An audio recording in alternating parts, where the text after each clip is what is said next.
Hi, I'm Pam East, and today I'd like to show you how to anneal wire in an ultralight kiln. You may already have one of these devices. They're great for firing silver clay, for doing chembu, for doing enameling, but you can also anneal wire. Let me show you how. Another good use for an ultralight kiln is annealing wire. It's really great. It's very convenient. I have my ultralight here. It's on a tile. It's on the heat mat. And that heat mat is free of dust, and I've got the lid on, and I have been preheating this for 45 minutes. You always want to preheat with the lid on for 45 minutes. Now when I start annealing, I'm going to take the wire off. So if you're new to metalworking, annealing means we're going to soften the metal to make it more workable. When you first get these metals, they're very stiff and springy, and it can be very difficult to bend them into the shapes you want. This is especially true of like cloisonne wire.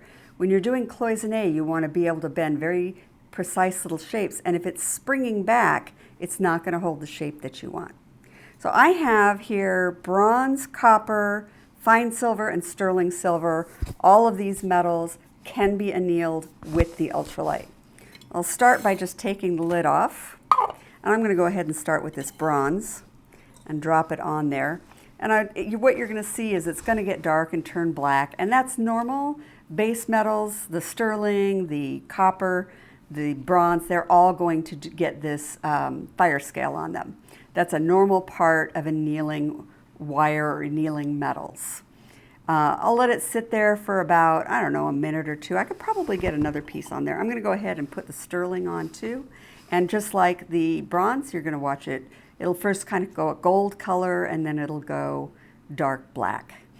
No avoiding that. Would be nice if there weren't, but you can put these in, the silver you can put into a pickle, or you can just sand off the fire scale, and then it'll be nice and soft and ready to use. Let's see, how's that doing? I'm kind of waiting for it to be glowing just a little bit.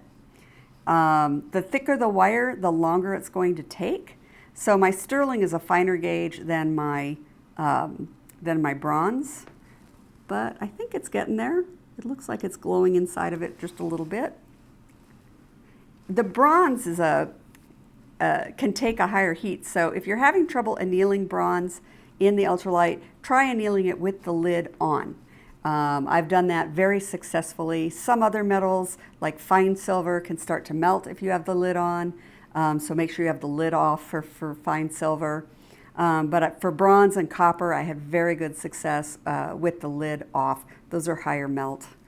All right, so let's see how we're doing here. We're going to go ahead and quench it.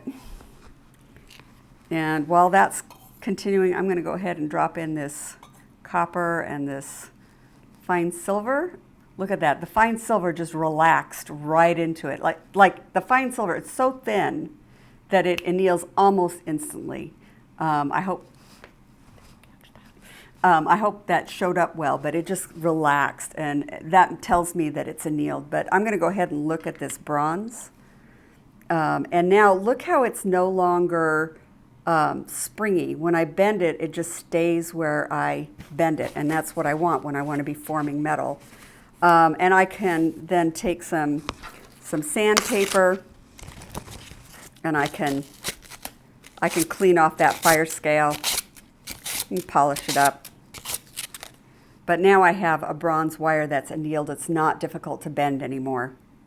That cloisonne wire is for sure done. It was done practically the minute I put it in there. So now, instead of being all springy, it's just absolutely staying where I bend it. Really important for cloisonne work. I did try this on gold cloisonne wire as well, and it worked great on the gold cloisonne wire. Here's that piece of sterling that we put in there. Sterling can be put in pickle to clean it off. And again, it is now very easy to bend, very buttery, and able to stay in whatever shape I put it in. And it may not look like sterling at this point because it's black, but I promise you it is. Let me see if I can sand it off so you can see the silver. It's silver. And then this is that last piece. This is that copper cloisonne wire.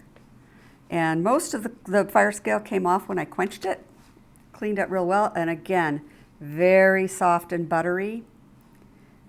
And you can clean that up and it's ready to use. So that is all there is to annealing wire in the Ultralite.